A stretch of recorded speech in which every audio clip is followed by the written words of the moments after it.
Mga airport at seaport sa Pilipinas nakaalerto na para sa flirt variant ng COVID-19 para siguraduhing ligtas ang ating bansa. Kaya tinitingnan ng mabuti ang lahat ng dumarating mula sa mga bansang may kaso ng bagong flirt variant. Ayon sa DOH, mahigpit na sinusuri ng Bureau of Quarantine ang mga pasahero para sa sintomas ng COVID-19. Ang mga bansa na may ulat ng flirt variants ay dapat maingatang sinusuri. Ano nga ba ang flirt variant? Ayon sa Department of Health, DOH, ang terminong flirty ay ginamit ng mga mananaliksik upang ilarawan ang mga pagbabago sa amino acid sa spike protein ng COVID-19 virus, partikular na mula sa phenylalanine, F, patungo sa leucine, L, at mula sa arginine, R, patungo sa threonine, T.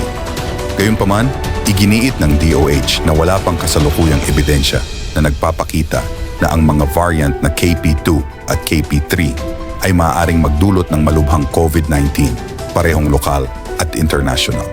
Ang Singapore, na malapit sa Pilipinas, ay nagulat ng pagtaas ng mga kaso ng COVID-19 sa mga nakaraang linggo, kung saan pinaniniwalaang ang Flarty variants ang sanhi.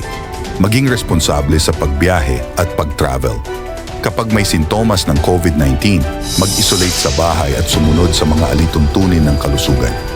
Alalahanin, ang pangunahing layunin ay mapanatili ang kaligtasan ng bawat Pilipino laban sa makabagong COVID-19.